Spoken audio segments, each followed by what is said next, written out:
Congresswoman Delia Ramirez won her bid for re-election in the state's 3rd district, but it was a rough night for her party. Congresswoman Ramirez joins us now live. Thanks so much for being with us on what many in your party are, I'm sure, are considering a very difficult morning. Yeah, no, thank you for having me. You couldn't have said it better. It truly is a really difficult day. And I think in many ways, many of us are beginning to ask ourselves, to ensure that we're putting anything we can in place to protect so many communities that, as a result of this election, will be significantly vulnerable. So, I have to ask, in your opinion, now that CBS has projected Donald Trump the winner, what do you think went wrong and why did it go wrong for Vice President Kamala Harris? Look, I know we will spend many days unpacking the outcome of the election. And, I don't think we can argue the fact that people are struggling. I mean, I heard it up and down my district, a district that's actually very diverse with much of the DuPage County part of my district. People who have said, look, I'm not in a good position. I can't buy a home. I can barely make it. I mean, the truth is that we weren't able to really demonstrate, conceptualize what our plan to really address the economy is. But I think the other piece of that is too, particularly in the Latino community, which will be unpacking a lot of the Latino vote here, is that Latinos in many cases did not feel like they were really truly engaged and heard, certainly with enough time. And really, as you think about it, people said the economy, regardless of race, was one of the #1 issues. But we have to actually ask ourselves, if the Latino community is still the fastest growing electorate, millions and millions eligible to vote, a significant number of them went to vote, and many of the men that went to vote did not vote for a Democrat, we need to be asking ourselves, what is the message? How is it being lost? And how do we really invest in so many of these communities that just don't feel like we Democrats hear them, see them, and are actually helping them do better? So, Congresswoman, I want to ask you a really blunt question, okay? You are a Latina. I have been hearing this morning, and you just referred to it, that a lot of men in your community, that vote did go to Donald Trump, despite the fact that he has said some pretty awful things about Latinos, calling a lot of immigrants, many of whom are from Mexico and South America, calling them criminals. The jokes about Puerto Ricans, for instance, that was made at a rally he had at Madison Square Garden. I mean, does it surprise you with that rhetoric that was part of his campaign, that that block of men in your community might have, helped him win the White House?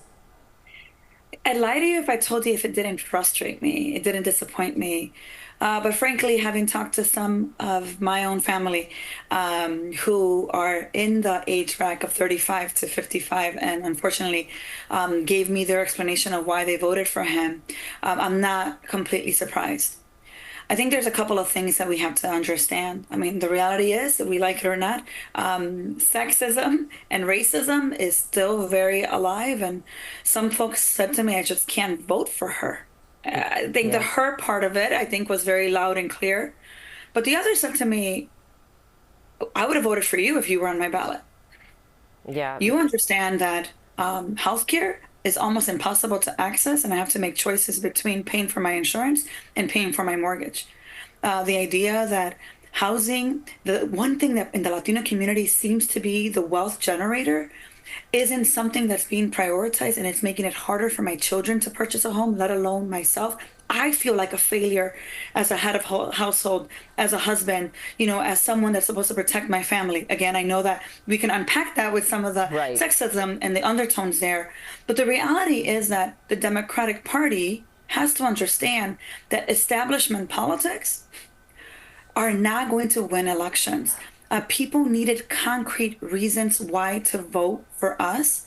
And we didn't do enough to convince them that if we got the presidency another 4 years, because we've been, in the White House for the last 4 years, that things will significantly shift for them. So all they kept thinking about is how they felt the last 4 years. Well, that's a lot of people vote with their pocketbooks, right? And they vote with what is tangible, and the economy right, in terms of inflation and food and whatnot is tangible. I have one more question for you, and that is Congress might look very different when you return in January. We already know the Senate is now going to be Republican-led, and it is looking like the House may also be Republican-led. What are your thoughts about that? And does this mean that the Republicans will have a rubber stamp on whatever it is that they and soon-to-be President Donald Trump will want to get passed?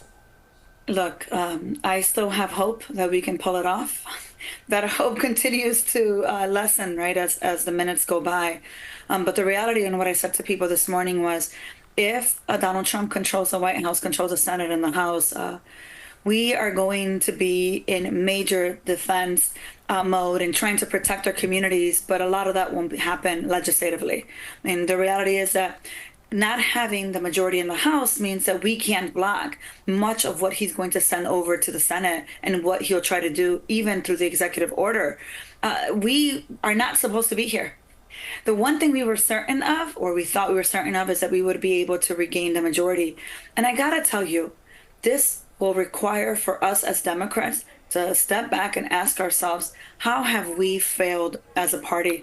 That we could be losing the House, we've lost the Senate, and we've lost the White House. Yeah, Congresswoman Ramirez, I really appreciate your insight. Let's stay in touch, because that last point that you brought up after today, that is what I am sure the Democratic Party members will be asking themselves and then working on moving forward, because, I mean, it is a red sweep as we see it right now across the entire country almost. Thank you so much.